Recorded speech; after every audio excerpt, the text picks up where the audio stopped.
E aí, já parou para pensar que a nossa Constituição não é só um livro de leis, mas uma verdadeira caixa de ferramentas para a cidadania? Pois é, hoje a gente vai abrir essa caixa e conhecer os instrumentos que ela nos dá para defender os direitos que são de todos nós. Vamos nessa? Bom, nosso roteiro é o seguinte. Primeiro, a gente entende o que é essa tal de defesa coletiva. Na sequência, vamos olhar de perto três ferramentas essenciais: a ação popular, a ação civil pública e o mandado de segurança coletivo. E por fim, a gente coloca todas lado a lado para entender como elas se encaixam. Então vamos começar pelo começo. Sabe aquele problema que não é só de uma pessoa, que afeta o bairro todo, a cidade ou até o país inteiro? É exatamente para essas situações que a nossa Constituição pensou em soluções coletivas. Pensa um pouco nessa pergunta. Se uma obra do governo, por exemplo, está destruindo uma área verde ou um prédio histórico na cidade, será que uma única pessoa, um cidadão comum, teria o poder de ir na justiça para barrar isso em nome de todo mundo? A resposta é bem interessante e mostra a força da nossa democracia. A chave para responder aquela pergunta está aqui, na tutela coletiva. Esse é o nome que a gente dá para o kit de ferramentas legais que foram criadas justamente para isso, para defender direitos que são maiores que o indivíduo, como o direito a um meio ambiente saudável ou a proteção do nosso patrimônio. Vamos para a nossa primeira ferramenta, então. A ação popular é, talvez, a forma mais direta que a Constituição entrega na mão do cidadão para poder fiscalizar o Estado. É o poder na ponta dos dedos. O objetivo dela é bem claro: ir lá e anular um ato que seja prejudicial, ou seja, lesivo, a quatro pilares da nossa vida em sociedade: o nosso patrimônio público, a moralidade na administração, o meio ambiente e toda a nossa herança histórica e cultural. E aqui vem a parte mais legal. Quem é que pode usar essa ferramenta? Qualquer cidadão. E para a lei, cidadão é quem pode votar, quem tem o título de eleitor em dia. Ou seja, não precisa ser advogado nem fazer parte de uma ONG. Basta ser um cidadão para poder agir. E para quem está estudando para o assunto, fica a dica de ouro. A expressão mágica da ação popular é ato lesivo.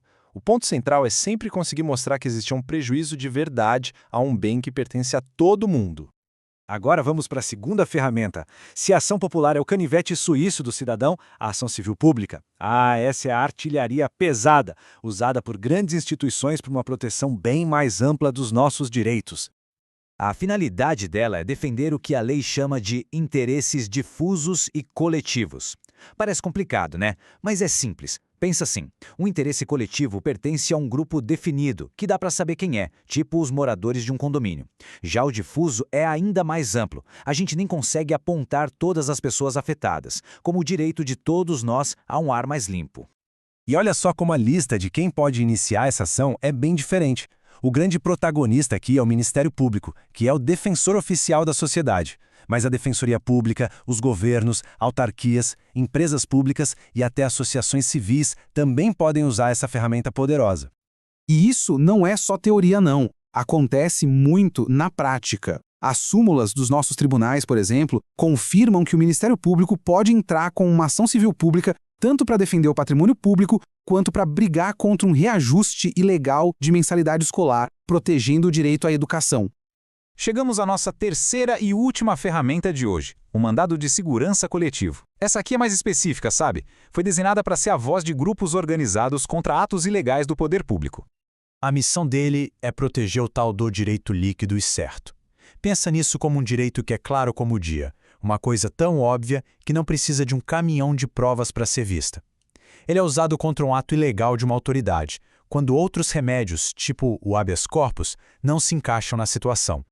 Então, o ponto crucial é: quem pode falar em nome desses grupos? A Constituição tem uma lista bem restrita. Só pode ser um partido político com representante no Congresso Nacional, uma organização sindical, uma entidade de classe ou uma associação que já exista e esteja funcionando há pelo menos um aninho. É a lei dando força para a sociedade organizada. Beleza? Agora que a gente já viu as três ferramentas, que tal colocar uma do lado da outra? Assim fica bem mais fácil de entender de vez as diferenças e para que serve cada uma nesse nosso sistema de defesa. Olha só como essa tabela resume tudo. A ação popular é a ferramenta do cidadão para anular um ato que prejudicou a coletividade. A ação civil pública já é mais ampla para as instituições defenderem interesses de grupos enormes, como consumidores ou meio ambiente. E o mandado de segurança coletivo é o canal direto de grupos organizados, como sindicatos e partidos, para proteger um direito específico e claro daquela categoria. E o que a gente tira disso tudo é que essas ferramentas não disputam entre si. Muito pelo contrário, elas se completam. Juntas, elas formam um sistema de defesa bem forte, garantindo que tanto o cidadão sozinho, quanto os grupos organizados e as instituições do Estado tenham como agir para proteger o que é de todos. E para a gente fechar, fica uma provocação. Pensando nos desafios que a gente tem hoje no Brasil, qual desses instrumentos parece ser o mais vital para a saúde da nossa democracia? A ação direta do cidadão? A atuação forte das instituições? Ou a voz organizada dos grupos? Uma pergunta que nos convida a pensar sobre o nosso próprio papel na sociedade.